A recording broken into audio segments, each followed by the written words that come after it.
Tomas, how are you? I'm great and nice to see you.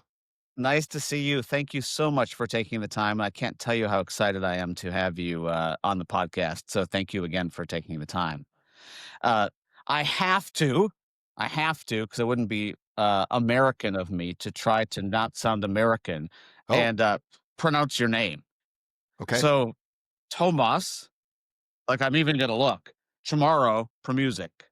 That's excellent. You want to say it Except it again? sounds it's You want to it say it again so that we make it clear it's not beginner's luck and you're actually Dr. talented? Tomas Chamorro for music. Yeah, very good. Yeah, and to be fair, Jason, if you wanted to pronounce the last part in its original language, which is Croatian, it will be premužić.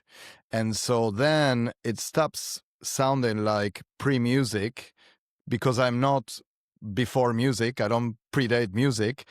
And it then actually has its original meaning, which is premužić. Premužić means prvi mužić in Croatian, which my mom was. And it actually means the first husband. But I want to make it clear to you and your audience that I'm not the first husband. There have been other husbands in history before myself.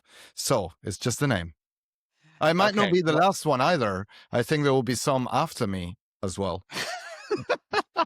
And by the way, you make it sound so romantic and beautiful compared to how I say pre-music. There, So yeah, I there you love go. your Yeah, pronunciation. Of yeah. course, it comes off the tongue much better than us Americans. So There you go. thank you for taking time to be here. I'm so excited to talk to you. I've been a long, long, long, long time fan. It makes you sound very old, like the first Yeah, husband. yeah. Since the Um, '60s, yeah. yeah, exactly.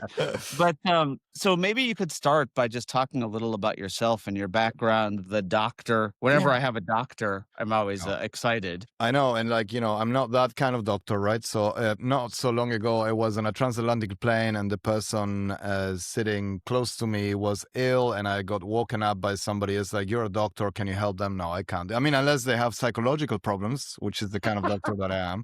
So, I'm born and raised in Argentina, in Buenos Aires. Did my first kind of part of my career as a clinical psychologist. So I had patients or clients, as you say in America, that were mostly kind of narcissistic and psychopathic. And I decided to kind of go away from that world completely and enter the corporate world and became a business psychologist.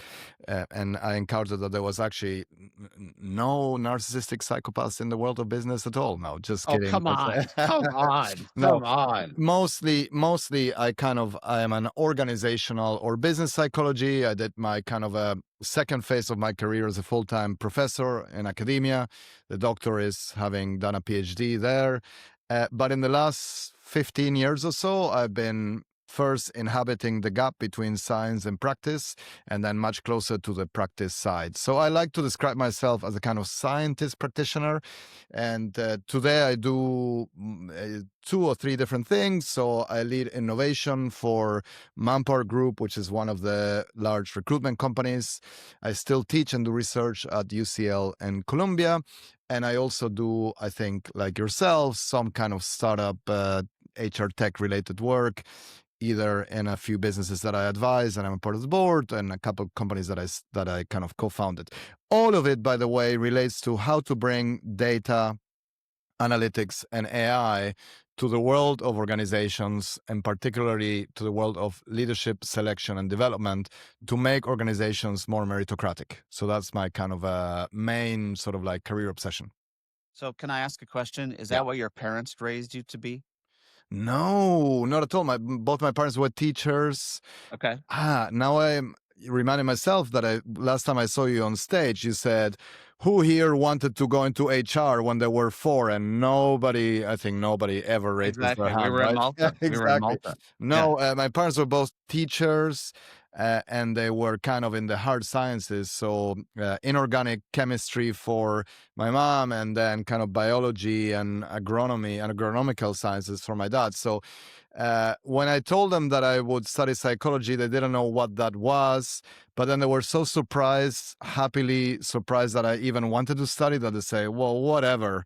And then when I became quite good at it and had a certain profile, they said, what do you actually do? And I think, my dad now passed, but my mom kind of doesn't really know, but she loves to show my books to people and not read them. which is a proper parent, right? Proud, Exactly. So we're gonna proud with limited information. no, but so we're gonna yeah. So yeah, we're gonna talk about authenticity, and I have to. Yeah, I'm asking a truly authentic question because I try to get to know people. yeah, Like, talk a little about like you have kids. yeah. What are your kids authentic? Are your kids learning from you? What do you think they're gonna be? Yeah, so the first part is the easiest to describe. Yes, I have kids. I have two. Are they authentic? Sometimes. Actually, I use this kind of analogy often to help people understand that bringing your whole self to work or unleashing your uninhibited, uncensored self of others is something that even children from a young age learn not to do, which is why anybody who has kids understands that even their 4-year-olds behave better when they're at other people's houses than their own houses, right? I love So that. let's not lose that ability. And actually, if you look at the latest book, which I know you have a copy, the dedication is to Isabel and Victor, my kids. They're 8 and 5, who graciously endure my authentic self, because I do leave it at home. I try to, and sometimes it's not even welcome there, and wisely know when to edit their own. And Jason, I think you'll like this because they saw the books and they were happy that they dedicated to them, and I had to explain to them what this dedication means. And I said, well, it's to help adults understand. There you go. Yeah, it's to help adults understand that sometimes you have to make an effort to be polite and behave and say that you love the cake even though you didn't. And she's like, whoa, they don't know this? So an Yeah. 8-year-old knows this. No, and I love. I mean, you know me. I love that raw, Yeah. unmolded mind Yeah. who would ask a question like that. But let's jump in because I want Yes. we could talk about the kids all Yeah. day. So don't don't be yourself. So that goes against Yep. a lot of what we see, a lot of what we hear. And one of the things I've been dying to ask you, and by the way, this comes out in October of 2025. Yeah. So a October the month 7th. Yep. from Yeah. Yeah. recording. And by the way, you can pre-order it now, which will make the Amazon algorithms really happy. I'll make sure I get There my you go. stack. Yeah, exactly. Get my stack. Exactly. Uh, and I assume it'll be on Audible. I happened to be at Audible earlier this week. Yeah. At their Unfortunately, not headquarters. narrated by me. I think I got canceled because of my accent, maybe. Somebody Yes. else. Yeah. It's Canceled. only going to be Morgan Freeman. No, just kidding. Okay. So I guess I have to start with the why. So what out of the books that you've written and all of the work that you've done, we're kind of throwing shade right now on authenticity. Why authenticity is overrated. Yeah. Yeah. After we've been preaching, or at least I believe we've been preaching to be authentic. Yeah. So first, I tend to get obsessed with topics which are very popular, and particularly in our world, the world of HR, management, leadership. But I specifically get obsessed with topics where the mainstream view has become so irrational that a commonsensical take on them is controversial or heretic. So it's Okay. not that I seek to be polemical or controversial, but I think of myself as a rational guy, and I'm a scientist. And if you look at decades of research, and they show you consistently that the best predictor of career success and leadership potential is to have the ability to exercise self-control, to not assume that you are the center of the universe, to take on board feedback from others, to see things from another person's perspective. And then you look at the real world of work and business, and you see that the world is becoming more and more tribalized and polarized because we assume that our values are correct and the values of anybody else are wrong, and we don't have to compromise. And Right. you hear on one things that we shouldn't worry about what others think, but that's like a major ingredient of our career development. And then you hear that we should bring our whole self to work, but actually when people do, particularly those who are part of the out group, diverse individuals, they're punished for it, while the status quo and the privileged elite can overindulge in rude antisocial behavior, and we have to celebrate them for bringing their whole self to work. That's what I'm up against. That's why I'm truly, I don't know how much of myself I brought into this book, and I always try to reference the science and make it independently of me and my perspective. but it feels like the most authentic thing I have written, and therefore I expect quite a bit of backlash because, usually you don't get rewarded for being yourself. Wow, that was a lot. There's a number of different Yeah. places we can go there. So, but I have to ask, when you think about authenticity, Yeah. and authenticity, I think wears lots of different costumes. Yes. So I think we have to be careful not to put Yeah. not to, to put everything into one bucket Mhm. uh, when it comes to this. And you even used the term outgroup a second ago, which I may Yeah. I Yeah. may drill on in a second. Yeah. But you know, when I was reading your book, I truly believe. Uh, so I only feel like I only know how to be Yes. authentic. Yeah. And so as I was reading it, my reaction was, "Am I wrong? Am I wrong Yeah. for everything that I've been doing?" I mean, I oftentimes tell audiences that I struggle with anxiety, Yeah. and I use AI to help me with my anxiety. Yes. And I thought to myself, maybe I'm being too authentic based on Yeah. the book. Yeah. So do you have any take on that? Like, Yeah. is it a luxury or is it a liability? Oh, I mean, it can be both, right? But we have to start, unfortunately, because authenticity means many different things to different people or wears many costumes, as you rightly put it. It's helpful to start trying to provide the best definition that exists on this, right? And, there's no point in defining things unless you can measure them. Because if you have a definition and then you can measure it, is metaphysics, right? And there is a lot of research on the subject, and quantifying authenticity usually is done in only two ways. By the way, maybe Elon Musk will give us Neuralink, and then I can really know who you are deep In down, real and you time might on be your able to watch, know as right? well. Your AI Yeah. might tell you, Jason, you're saying this because of that, and maybe Freud will come back to life and say, yes, yes, yes, finally we know. But so far, there are only two approaches to measuring it. One is what you call state authenticity or subjective authenticity, which is to ask people how authentic you feel right now. And as we know, people's self reports are extremely unreliable. The vast majority of humans think they are creative, most of them are not, think they have a great sense of humor, most of them don't, think they are a good person, a lot of them are not. Right. And so relying on people's self reports or self assessment of authenticity is very unreliable. And by the way, it correlates very, very little with other people's views on how authentic they are. Yes. Right. So we will find that Tom Hanks or Meryl Streep are very authentic because they're great actors. Right. And Right. we might find that some politicians are not authentic because we don't like what they say and we just don't know. So self-report doesn't work. And there's even research showing that when you think that what you're doing is authentic is because you engage in prosocial or benevolent behavior. So you rationalize is like, this is the real me, Yep. And when you actually engage in bad behavior and you heard us as this, oh, I was acting out of character, it wasn't me, and attribution, right? So we Yep. bullshit ourselves all the time, including Yep. about how much we bullshit ourselves. Then there is a much better approach, which is peer ratings or observer ratings or evaluations by others, what we call reputation. And, I quote the great David Bowie here, who said, I am only the person the greatest number of people think I am, which is very good. He obviously Very loved good. 360-degree feedbacks. He was really into HR, not into kind of rock and as we know.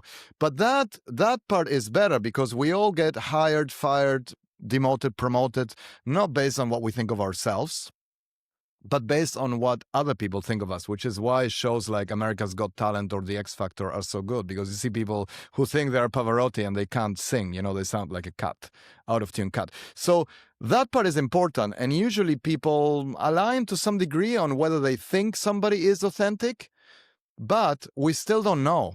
And most of the research shows that, for example, with regards to leaders, people find authentic leaders who are consistent between their views and basically what they think and what they do or what they do in different occasions.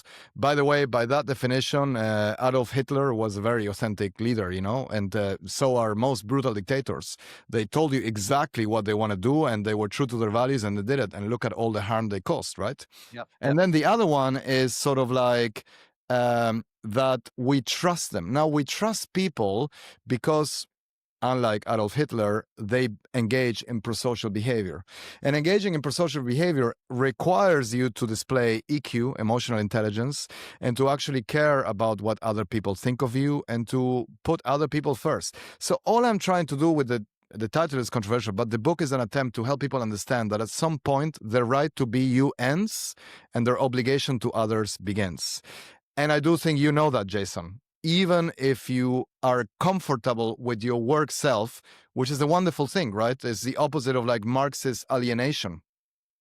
But just because you think your professional self is emblematic and a core aspect of your identity doesn't mean that you're productive, that you're innovative, and that you're creative, you know? Oh, right, Employee right. engagement is a nice thing, but a lot of people are so engaged at work that they don't care about producing anything. They just had a great time. And if you really expect your job and your career to completely cater to all your needs of meaning and basically address every single element of your identity, you have probably joined a cult. Yep. No, yeah, you're right. That makes sense. Tomas, wow, we could do this for a long time. Work self, human Yeah. self. Yeah. A couple times there, you just said work self. Yeah. And, once again, I don't want to make this about me. And once again, we're going to talk about the dark side of Yeah. authenticity and narcissism in a second, which is not where I'm trying to go Yeah. here. But I try to be me. Like, I don't try to have a work me and a fake, or excuse me, an outside of work me. Yeah. I try to be me. But there's one of the things that you talk about in the book I'm not going to say I loved it, Yeah. but I want to talk about it, which is this oversharing as a career Oh, yeah. killer. Yeah. And, you kind of talk about that oversharing can dilute authority. Yeah.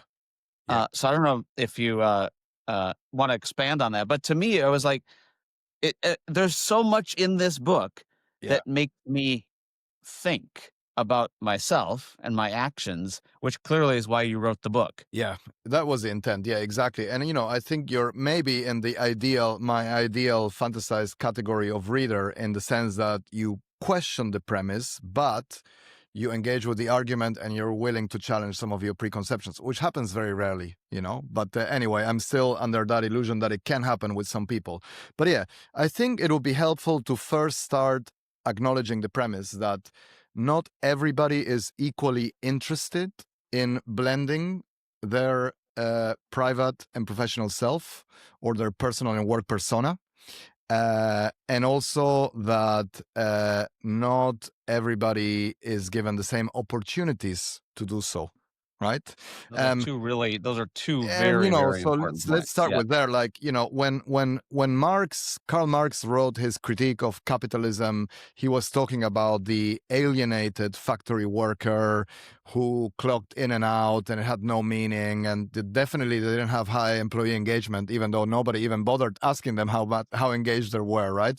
But life started when 5 o'clock or 6 o'clock arrived and they could go to the pub and fast forward 50 or 100 years, and work has improved so much that the average person now expects to find a higher sense of purpose and a sense of calling in their job, which, by the way, we can't cater to everybody on that. Do you think it's too too much. much? Do you think it's too Well, much? I think it's a nice aspiration.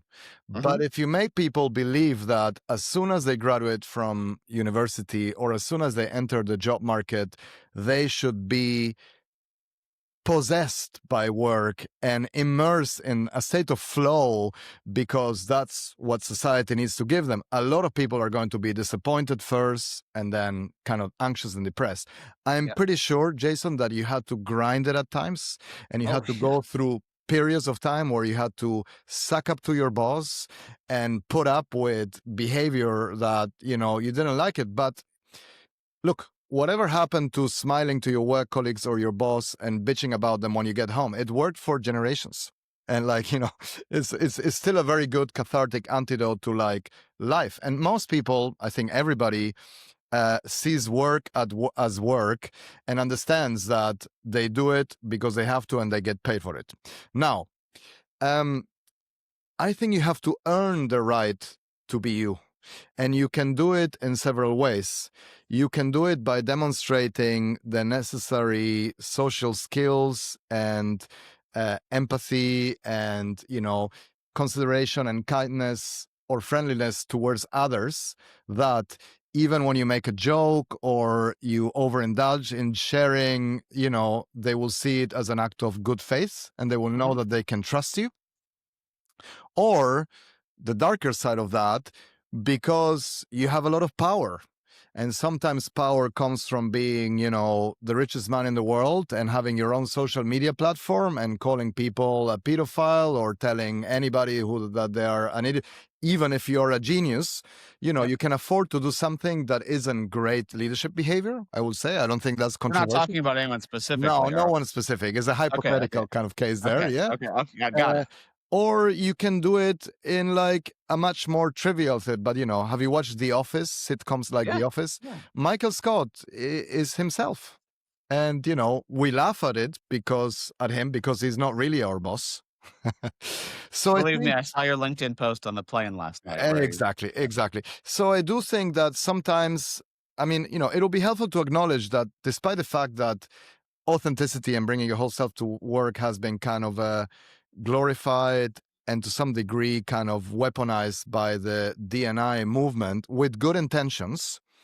Actually, to use again the same word, people from the out group are rarely given license to be themselves. And it would be nice to live in a world where they are given license, where they have psychological safety. But if you have to tell people that they can just be themselves, it's probably not safe for them to do it. If you have to tell them you can bring your whole self and you can share with others what you did and your private. By the way, what if I'm a fascist? Should I just also bring myself to work? Or maybe not. What if I'm a communist? What if I'm a sexist? What if okay, so there is a list of exclusion that ends up kind of limited to like, if you adhere to the status quo, bring your whole self to work and we're going to celebrate you because culture fit is a great thing. And Yeah. if not, just shut up and do your work. I think that would be a more honest proposition than pretending that everybody has license to be themselves when in fact a lot of people are scared to even speak up. You look depressed now. No, there's so many places to go with it. So the question is the out group bigger than the in group? Oh, what? Yes, it is bigger in terms of numbers and because it includes all this wonderful, rich, wide range of diverse human beings.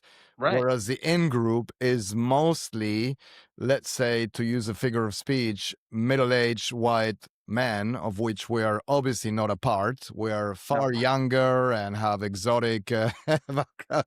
But, let's say that it's not controversial to say that it's a lot easier for a white middle aged executive with an MBA to be themselves than for somebody who comes from any diverse group, right? That's not controversial.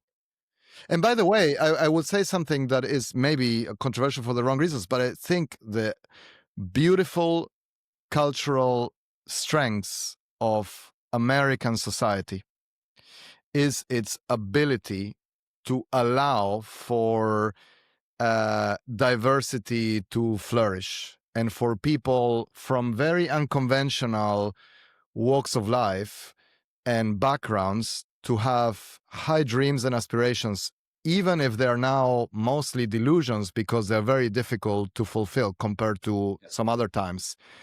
But innovation and creativity at the individual or societal level is a two-step process: random variation and rational selection.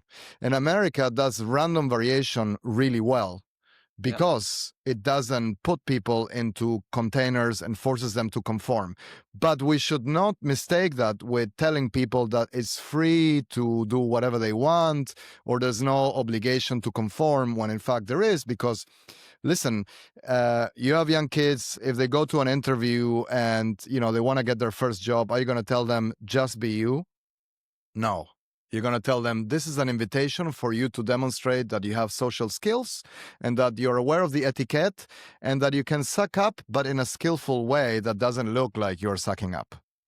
Thomas, this is an art. Yeah, it is an art. Yes. It's truly an art because, I mean, as you're talking, like, I'm like, this is not a black and white. This is a very fine line that takes a Correct. lot of practice, I think. It does. Uh, And, Erving Goffman, who is the father of sociology in the 50s and 60s, talked about two things. The first is that interaction is what the action is. Anything consequential in life happens with us interacting with others, usually not your family or spouse, but, other people, although that part is important as well.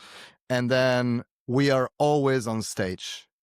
You are on stage a lot, but even if you're not on stage, you're on stage.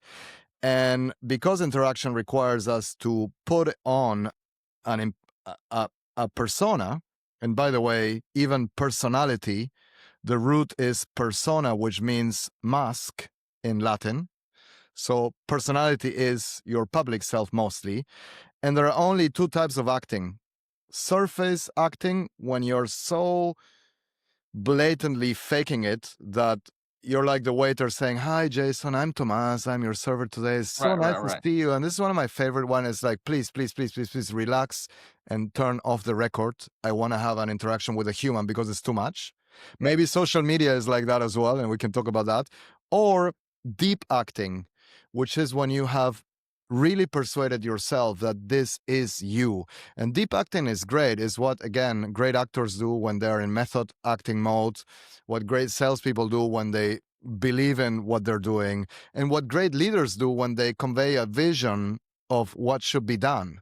But it is still a work persona. It is still a professional. I don't know how authentic Obama and Trump are. We could ask Melania and Michelle. Well, the other way, yeah, the other way around, unless maybe we should, who knows? But even that would be irrelevant because what we care about is whether what they say and what we see elicits trust or not. And that's a very kind of visceral and tribal assumption to make. Quickly, the oversharing is a career Oh, killer. yes, yes, yes. I didn't answer that part. Yeah. No, no, no. So I mean, I do a live show every Oh, Friday, yeah. and I share a lot. I do share a lot. I share a lot about my kids. I share a lot about how I'm feeling. I share Yeah, a I lot. think I was on it a couple of years ago. Yes. Yeah, we unfortunately had we had a crazy couple weeks here in both Minnesota as well as the United States with some shootings that are deeply disturbing. Yeah. And I have feelings about it. Is by me sharing, is that killing my career? And how do you determine that? So there's always an upside and a downside, right? So first of all, and I've written about this with, Amy Edmondson as well on like, why is vulnerability an asset today if you do it well and in a skillful way, as you said, and as you probably do, is well, because unfortunately, people's trust levels in leaders, whether they are our politicians or, leaders in general, is so diluted and so low. Why is it so low? How did it get so low? Like, so many people tell me trust is low, blah, blah, blah, blah, blah, blah, blah. Which it Like, is, but the why is an interesting question. yeah, but, like, I'm way too optimistic in life, I think. 'Cause I'm like, is it really that low? And maybe no one trusts me, and I'm Maybe just, maybe our expectations are narcissistic. too high. Maybe our expectations are too high because I mean, I do believe if you read like Steven Pinker, Enlightenment Now, like the first 100 pages are intellectuals hate progress, and especially progressive intellectuals hate progress. But this is what has happened in the last 100 years alone. Life expectancy up, average, poverty down, etc. A lot of it for China, by the way, but anyhow, but it's like, all these good things happened.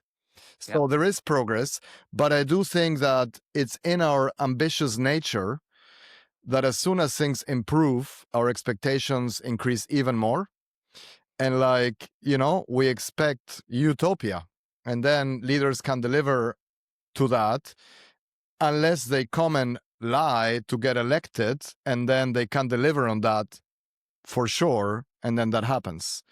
But I think that if you are a convincing, trustworthy, competent leader with social proof, and everybody admires you because you have these credentials, I and like then you that come, social proof. yeah, Yes. and then you come on stage and you say, "Listen, I'm really anxious. I've never done this presentation or whatever," or like, "I don't know what the f is going on," and what you're like, "Wow." That's a humble person, and we don't get them as too often. And on top of that, you're creating a warm, intimate connection with people and it's appreciated. On the other hand, that should not be mistaken with somebody who is just starting a job, joining a company, and immediately wants to broadcast their unsolicited views about the Middle East or politics or the shooting with all their colleagues without any consideration about where these people come from, what their Right. religious background is, their political background is, and like in the old days, if you're stuck in an airport and you're at the bar and you're talking to the person next to you, you try to emphasize and you're commenting on something, and then if they told you they vote for somebody you didn't, you wouldn't like stand up and leave, right? You'd say like, Yep. oh, all right, let's find some common grounding. Right. Now it seems impossible because we think we are right, we're so righteous and we think we should be true to our values no matter what, that we have lost the ability to question them or be open to other people's values. And for me, maybe it's just my disposition, but nothing bores me more than hanging out with people who think like me. It's like, Yeah. yeah, I don't need this. I have social media for that. So this, Yeah, don't be yourself. yeah, Should this be is this nuanced? yeah, So should there be a caution, yeah, yeah, depending on who you are, depending on what you're doing, yeah, depending on your background? yeah, Because and once again, I know that it's to get people to like, oh, man, this is really provocative. yeah, But like, should you never be yourself? Because then then we're going to talk about AI in a second, yeah, yeah, yeah. because then all of a sudden it gets us into a completely fake world where no one's themselves. I mean, I think, the conclusion of the book is that, well, first of all, whether you try to be you or not, you're always going to be you, It's like, as I quote Jarvis, It's hard to. you You'd have can to never put be on a very somebody else, even if you Yeah, try yeah, to. But more often than not, there are some underrated benefits to try to become a better version of you. And also to avoid being limited by your past and present self. That's, by the way, how we grow and develop. Even going outside of your comfort zone and doing something that is unnatural for you because you've never done it can yep, actually broaden yourself and your capabilities. So even think like from a perspective of leadership development, learning to go against your nature is an underrated skill. Now, the title was picked by the publisher. They know what they're doing. They have the algorithms. You could put it a boring title like Rethinking Authenticity, and then absolutely nobody would read it, but it would be academically more correct. yep, yeah. So let's talk AI. about AI. Yeah. For me, as I was going through this, I'm going to say this and I'm going to get in trouble maybe, but I'm going to try it anyway. Great. So, It AI will as prove that the book is correct. Let's do it. well, no, but like AI as I wrote it, and came from your book. AI is the ultimate faker. Yeah. So, or as I've said many times when I speak, not necessarily tied to this, but it relates. Digital lipstick on an analog pig. Love it. So, I can be as the most inauthentic person in the world. Yeah. But at the same time, with artificial intelligence, I can look like the most authentic person in the world. Yeah. And the question is, do you think that AI is going to hurt this even more? Yeah. Well, I think it's a great question. I think, Or it can hurt it. Sorry, I didn't interrupt. It can hurt it even yeah, more. I think there's like something that is like profoundly complex and maybe a beautiful paradox here, which is manifested from like very, very simple, trivial interactions between humans and technology. Like, the dreaded sort of like cybersecurity tests prove that you're not a robot by clicking on how many traffic lights there are. I mean, I don't know about you, Jason, but I failed that test multiple times. So I started to question my humanity. AI might be telling me that I am not human since, I failed it. Does it mean Tomas, sorry, you made me laugh. I was on a plane last night and I was watching a guy who couldn't pass the test. And then he went into AI to figure out how he could pass the test. Beautiful, right? So AI needs to help you seem more human. But then also now, right, as you know, it is already impossible for somebody to know if this is our real selves or our deep fakes having a conversation, right? And also, when you get an email from somebody, it's not possible for you to know. It's like, I mean, are they long dashes? Okay, maybe, but you can, as you know, prompt AI. So like AI is so good at emulating and replicating human behavior, which is the original kind of Turing test version of AI. If Yep. machines will think when they do something that to a human expert is undistinguishable of human output, which has been criticized, but it's still a great definition. So we passed the Turing test. And therefore, now AI is forcing us to behave in unnatural ways to prove that we are human. So if you post on LinkedIn, you can swear a lot because AI generally doesn't swear if you're using the posts there, right? Maybe you should say we should swear here so that it's like human. People are getting Gen AI to do something and introducing typos so that it seems that it's human. Right? Really? Yeah, yeah, Wow. yeah, Yeah. exactly. And So, I so, mean, I so guess there is that a, when so we there talk is about faking authenticity, like exactly, that's you have to yeah. basically fake your authenticity. And there's a great book by a guy called Brian Christian that came out maybe 10 years ago. It's called The Most Human Human. And it's a story of how he enrolled as a confederate in a Turing test in the UK. So, judges were interacting with early chatbots, and human judges needed to guess if they were interacting with a chatbot or a human. He was on the human side of things, but his goal was to be unanimously identified as a human. Yep. And he said, like, if I write a typo, they would know that I'm not because chatbots were reproducing typos deliberately. So he had to force himself to act in unnatural ways to be an authentic human. And I love that, because it's like at work, like if you optimize everything for efficiency and everybody produces the perfect presentations, the perfect strategy, if all of the companies in one industry are outsourcing their strategy to Gen AI, Yep. they're all going to be correct, but all the same. So is it an opportunity to kind of think outside the box and do crazy things because it's a cat and mouse game and we need to be ahead of it? Maybe AI has mastered and surpassed human intelligence, but can it compete with human stupidity?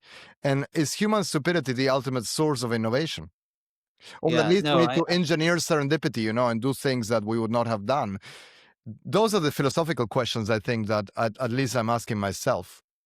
no, and Thomas, I think I love the framing and the question that I had when I saw this book. Sorry, I keep holding up the book, but when I Yeah. saw the title of the book, Why Authenticity is Overrated, like I have recently been watching the announcements from an OpenAI or Anthropic Oh, or yes. Grok, which, pick your flavor, Microsoft, that have been saying, you know, our new model is more empathetic Yeah, yeah, yeah, or our new yeah. model is more authentic.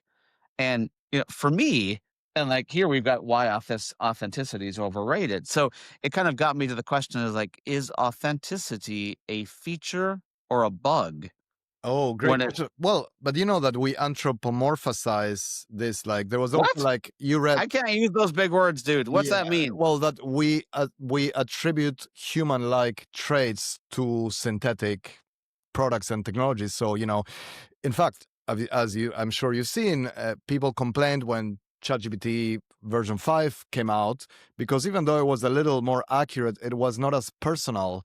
And Hmm. then now everybody's trying to inject a personality into bots that actually match yours, right? And Yeah. I remember even like a while back, I was in Japan and somebody was showing me an early version of like an AI romantic partner, like the movie Her, right? And they had done all this research showing, like, you can customize the personality of your AI partner or spouse, and you can customize its value. So you can choose, what percentage of time do you want to argue with your AI spouse? Right. And people didn't say zero. They said, 20, 30% to add a little bit of flavor in the relationship. It's like if you're aligned all the time, it doesn't do it. But I do think that basically, I think the interesting point here is that maybe it's a little bit like with the diamond industry. It's impossible for anybody to tell if a diamond is synthetic and or lab kind of grown or natural. But if somebody tells you that they're natural, you're going to pay 100 times more. Maybe it will be the same with human creativity and intellectual output. Like if you send me an email and it's like this is truly Jason, I'm like, wow, I mean something to him. And this is like maybe basically our authentic or real self, even in a work setting, is being constrained to AI.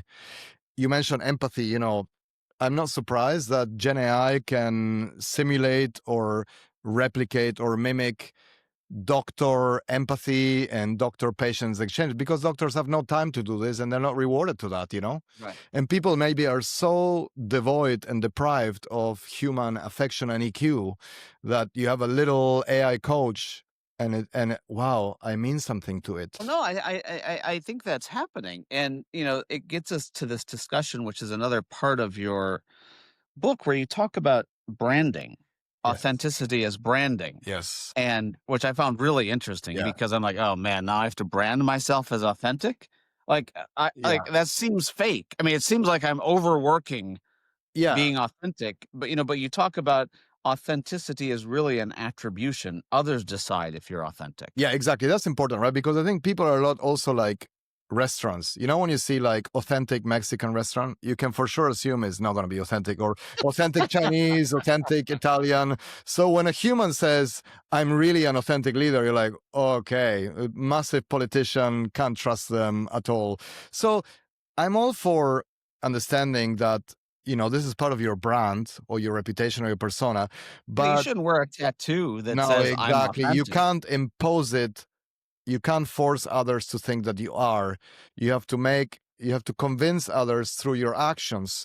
And by the way, others will find you authentic, not if you tell them like, shut up. I don't, not if you bring grumpy you, impulsive you, and, narrow-minded you to work, but if you show that you care about them and you can even engage in white lies, right? If a trusted colleague who is an important coworker screwed up in a presentation and they come and tell you, Jason, what did you think? You're going to tell them you were great. And that doesn't mean that you're inauthentic. It means that you're a nice colleague capable of engaging in civil behavior at work.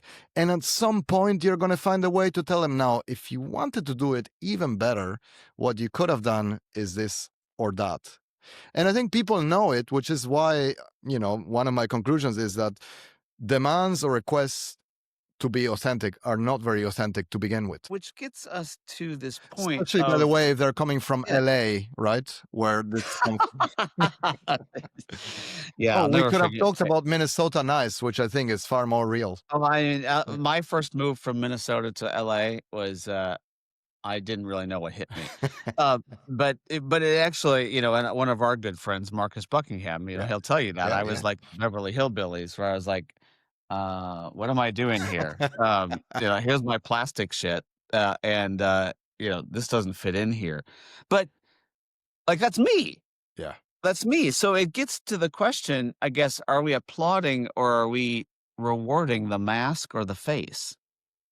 Um, I think there is only the mask. We don't know what's inside. And by the Eh, way, but the Kurt Vonnegut quote that I have: "We are what we pretend to be, so we must be careful what we pretend to be." That's about it, right? Or Warren Buffett saying it takes 20 years to amass a positive reputation and 1 minute to lose it. That is true. By the way, that doesn't mean that you should be a fraud or a phony or engage in blatant uh, fake, impression management, which will have a high cost. You will pay the price if you do that. People, sooner or later, they will realize. But it does mean that, you should try to find a compromise again between the elements of yourself that you think you need to express and your obligation to others. And it might be that you don't want to make compromises, and then you can be like most self-made billionaires who were dispositionally unemployable and needed to start their own business and their own management philosophy. yeah. By the way, 99% of people who do this fail, and the 1%, I think, still in some instances manage to understand that if you have to deal with people and you want to have a culture that isn't like cruel, You need even Ray Dalio, one of the sort of like Just listening to him last champions night. of radical candor, says in Yeah. his TED talk, well, if somebody just returns from maternity or paternity leave and shows you a picture of their newborn baby and they're not particularly attractive, you would still say, that's a cute baby, Right. right? Because you're not a horrible person. Yeah. No, I was listening to Ray Dalio on Diary of a CEO last night. Oh, yeah. And, if you haven't seen it, it's September. I have It's a to watch. great Yeah, episode. yeah, yeah. And, it was very much like, "Hey, do you think the UK is in trouble?" I was like, "Yeah, Yeah. the UK is in trouble." He's like, "What do you want me to say?" Like, "The UK is in trouble," which got me thinking as I was going through and preparing for today that, like, should you have to work at authenticity? So, our great, one of our great co-friends, Ilya Bonik, Yeah, who wrote a piece on the back of the book yeah, said, I'm going to read it. This entertaining, witty, and authoritative book deserves a prime spot on your desk. yeah, So when I read that, I was like, okay, here it is. It's on my desk. yeah. Now, does that mean, along with everything else I have to do, I have to think every day about being authentic Look, I think or not being yeah, authentic? I and guess and is the and way to first, say it. of course, he also has a Croatian name, so it's he will watch this Brilliant. Yes, and like the exactly. procedure. Secondly, I think it could be that endorsement comes from Gen AI, since you encourage him to do that, and he's a practical, and if he's listening to this, he will be like, okay, okay, fine, Well, let's not call Ilya an yeah, analog pig. exactly. But Ilya's not an analog pig. no, exactly. He could have been augmented by AI, which is the point. But I think that, I do think, and I think you got this from some of your comments. I'm just trying to kind of warn against the excesses of a cultural zeitgeist that is already quite narcissistic and, makes people believe that if they think they're great, they are, and they shouldn't worry about what others think. And, they should never make a compromise between their beliefs and others, which I think is leading to a very infantile and individualistic society. And it has some nasty and problematic antisocial features that I'm trying to highlight. And so, it's all in the moderation. I could have called this the case for rational moderation, but then even fewer people would have picked up this book. So you asked me a question in the green room, which we don't need to go into right now. When you interview me, maybe we can do that. But I want to ask you a question. So that's very similar because when you challenged me, it got me really Yeah, both uncomfortable and comfortable with you at the same time. yeah, So when we think about what's left for humans, yeah, you know, so I'm just going to ask you, is there a spot left for humans? How hard do I have to work at that in oh yes, in today's world? So what tips do you have or advice do you have for people like me who are kind of, I'm going to call myself an out group and a little confused right now, whereas like how do I use the learnings from yeah, this book and your thoughts to actually, I'm gonna say become more authentic, yeah, but not more fake. yeah. I think the key is to park the becoming more or less authentic. Let's just forget about it altogether. And the question is, how can we become better at the individual level? By the way, becoming better by definition requires you to not be more of the same. So it requires change. But I think, in terms of what we're chatting about in the green room, at the societal level or as a species, we are so smart that we have invented something that can do our thinking and our creating for us. And we are so smart that, our laziness is just brilliant. It's like we don't even have to think now. Everything now, there are some unintended negative consequences to that, which require us to now work out what's next. Yep. What are we going to? And I think fundamentally, it's a call to action to our ingenuity and creativity. Okay, fine. These incredible machines that we invented, even if they stop developing today, it's amazing and have a disruptive effect. Okay, what are we going to do now? And if we just say, oh, nothing, just copy paste and outsource everything there, then it's like, we are in essence automating ourselves. If we can say, okay, there is now room for stuff that machines can do, and there's a lot potentially that we could add to our jobs, our companies, societies. That's the call to action. And for sure, it requires us to be a different version of ourselves, because the same one is already exists in synthetic, If we thought we are the rough diamond, or the diamond is like the synthetic one, is the same now. So how can I we want evolve is the question. Yeah, I wanna close. You Yeah. mentioned Amy earlier, who I love, Amy Edmondson, and, one of the things that she said in her quote here in the book was that, you know, "Let's rather cultivate respect, openness, compromise, and commitment to something greater than ourselves." And I thought that was beautiful. Yeah. And I think that's what you're saying is Yeah. like, let's not over index on authentic versus not authentic, but let's focus on, back to Amy's quote about let's be respectful, open, compromise, and commitment to something greater than ourselves. Yeah. And I think at the end of the day, Yeah. that's anyone that reads this book, that should be their their goal. Yeah, exactly. And let's not forget, that our I ability. shouldn't say just read the book. That Yeah, should be their goal, whether they read exactly, the book or exactly. not. Yeah, exactly. But I do think that, our ability to collaborate effectively is one of our fundamental, skills or aptitudes or abilities as a species. It does require compromise. It does require focusing less on unleashing our real self or our kind of cravings or all that, and actually being more other oriented. So in a way, it's a very collectivistic. I'm not religious, but it's a very Christian book, if Mhm. you like, from a almost philosophical perspective, and it's very collectivistic and Eastern in that sense. It might not sell many copies in South Korea, Japan, or even Scandinavia, and it might sell even fewer in the United States and be, kind of destroyed for being heretic. Hopefully not. No, I don't believe that at all. I mean, how do I say this in the right way? If there's anything we need right now, Thank you. it's this. Thank you. Well, that's So, that's yeah, high praise, and yeah. at least I hope to engage people on an intellectual level, and the idea is there, so it's out there to be questioned or debated. So, Thomas, I teach a lot, and I have a big passion towards young people. Yeah.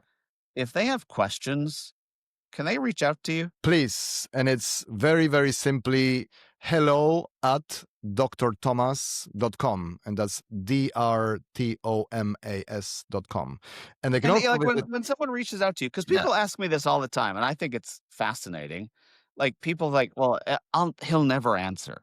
Oh He'll no, never answer. I answer, and and it is me, by the way. It's not Gen AI or my agents. My agents are usually busy with other stuff. Yeah, No, because but I I mean, answer, and I love all sorts of feedback, and I actually really enjoy people writing to me with their experiences or views or trying, and actually it helps my thinking evolve as well, because you often find it's writing a book is fundamentally a way to organize your thinking around an idea and to test your ideas with feedback, and that's the intent here.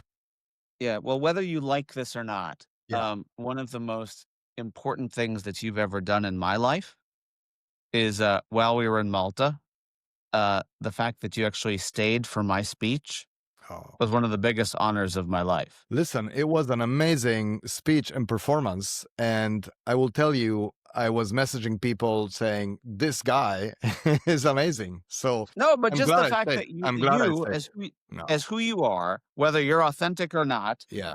whether you whether you're being yourself or whether you're not, the fact that you stayed, that showed a real human side of you. And Listen, I don't know if I'm really happy you came after me, because if you had been before, I would have said, whoa, it's going to be very hard to follow this act. And, but I also liked, how we were coming from very different places and aligning, but also not aligning sufficiently for people to think, and I yeah. think that's, you can only I think you should be happy if you get people to think. At least I am, when somebody makes me think, I am happy. And so I think the same from others.